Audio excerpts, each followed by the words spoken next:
but this would have been a very busy area in front of us here with lots and lots of heavy cavalry. That's Plumsnaw down there. Yeah. We actually came up, the driver came through land. What's the land?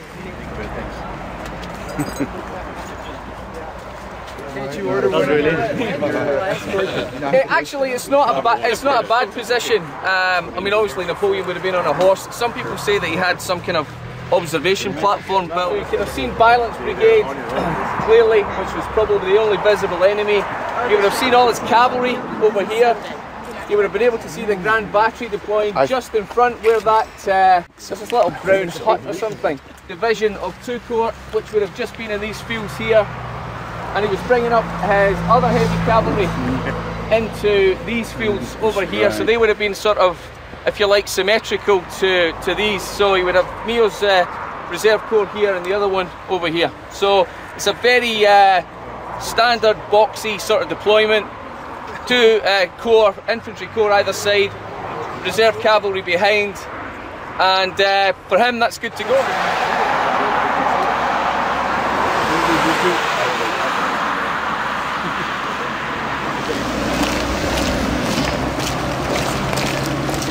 Ma capote a un bouton, manchons.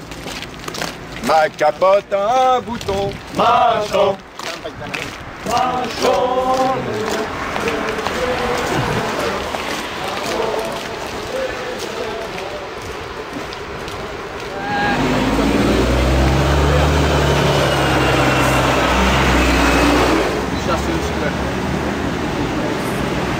That's a wonderful monument. The Brunswickers at this point are way over in the back to the left. So this is a strong position in here. In these fields over here, the French would have had more heavy cavalry a little bit further back, and the infantry from 2 Corps was forming up pretty much from here. So you're talking, this is the corps that was deployed here, was actually the strongest in the army, so 17,000 infantry. This is Ray's corps. Yeah, so the middle guard, the first Field Guard, the first and second Chasseurs appeared, and the first and second Grenadiers appeared, and then the middle guard was the third and fourth Chasseurs, third and fourth Grenadiers. You're looking right along the centre of the Allied line towards the right, just all sweeping across the horizon, right down to the crane. If you see the construction crane here over on the left, Hougoumont is over in this direction. So this is what Napoleon's punching at now. He's punching at this whole length. His cavalry have punched up towards the butte, and that's not worked. And now he's going to aim for a point pretty much beyond that sort of tent up there, if you can see it. That's where we're heading roughly.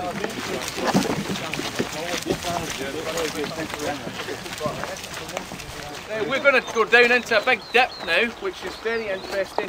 And at this point in our march, the Allies would have been getting very interested in us, because we're just about to come into effective artillery range, and they would start to shoot at us about now. So they would start to, the batteries would start to see columns of infantry coming up, and they would be thinking, this looks serious, it's at least a brigade size attack, possibly a divisional attack. That would be a major attack, so they would be starting to give us some serious attention, and that happened. So this is the point where the guard probably started to come under some kind of artillery fire about here.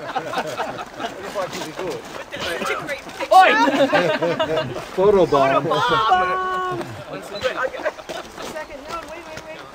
Just to get some arms and legs out of the picture. We're now kind of down in a bit of dead ground from the French perspective, and we're going to meet our destiny, I think, up on the ridge here.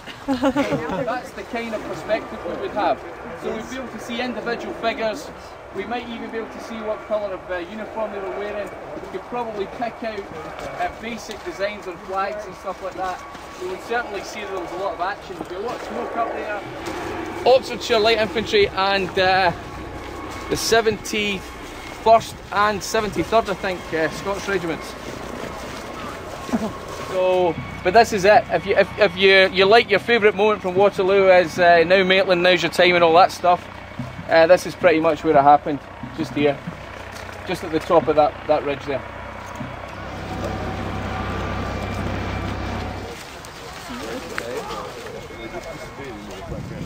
in there too behind it. And if you look at the ground, you swear.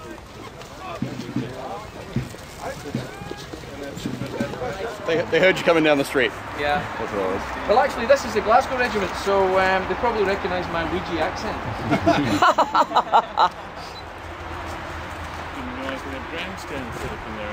So it's probably on the other side there where we can't see it. I understand. Yeah. Okay, light bulbs in there.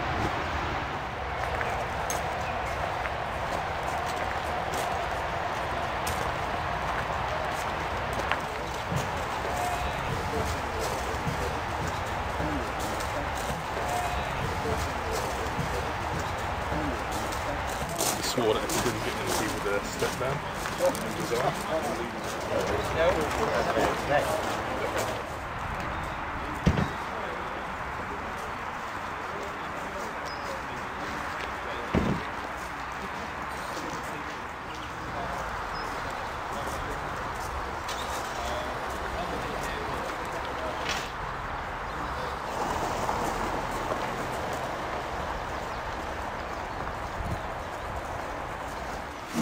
And then the light infantry of Cubier's regiment went attacked here and attacked the front gate, got in for a while.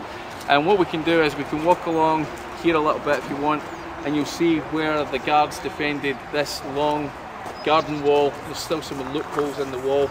There was all sorts of heavy fighting around here all day.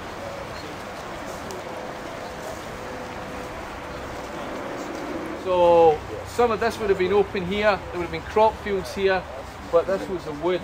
So big core attack, and this, if you remember the banana I described this morning when we started, the shape of the deployment of the core, the second core in banana shape, this is where the end of the banana would be, if you like. So the most extreme left division was Jerome's division here. The size of one is bigger, but so yeah, loads of things that probably I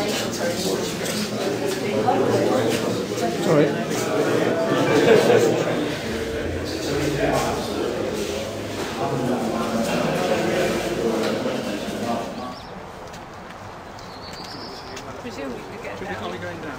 I don't know. Are you going down? No, I'm quite happy to topple down. It's just really sort of stand there looking.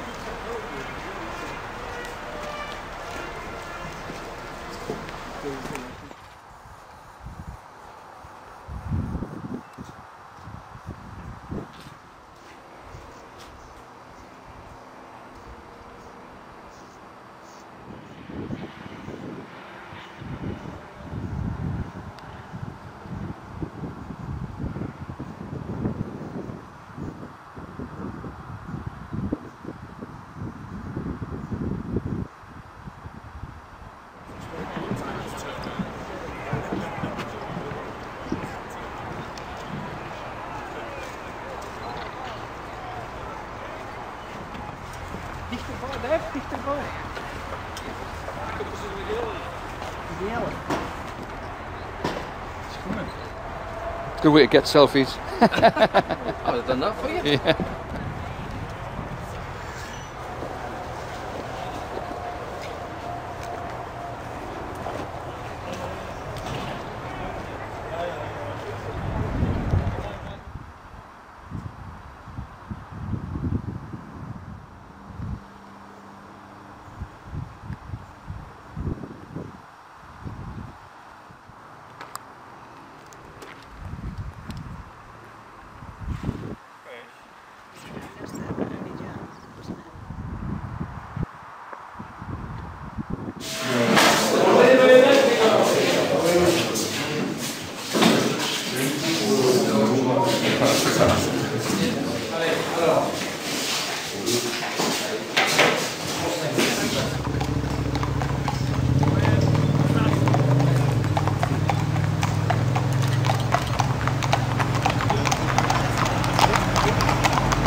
No, these are Prussian.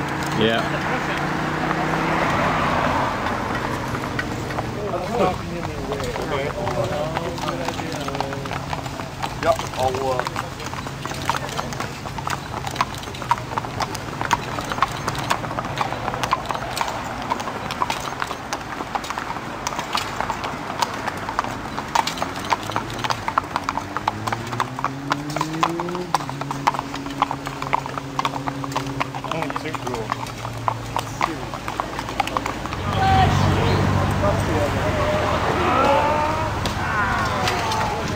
All right, Lee, give him a hand. Leave him in there.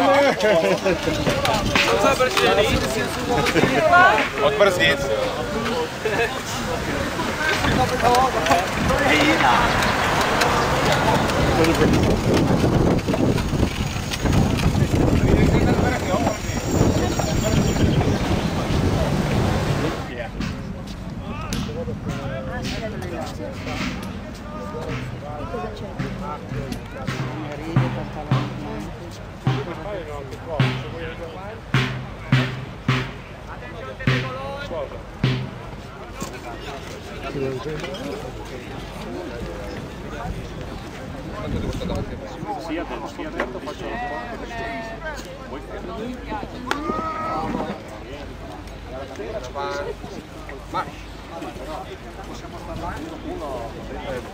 À gauche, à gauche.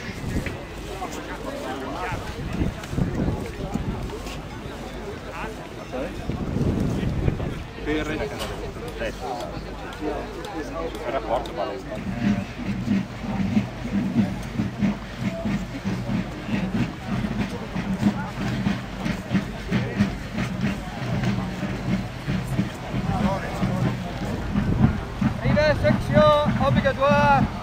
Marche. Bravo. C'est unique.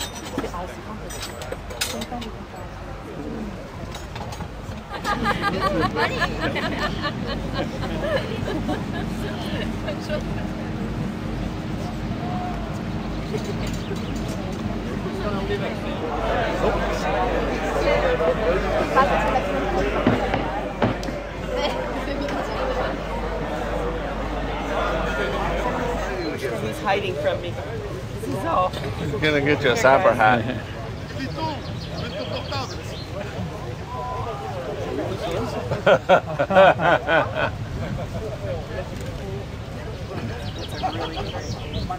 Her name, Marie Antoinette. He's like 12 years old, but he looks really grim.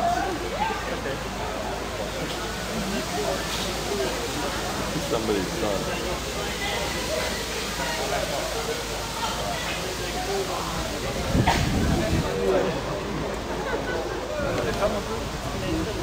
À moi, même les gens de groupe. Hein. Au revoir mon chéri. Boulette.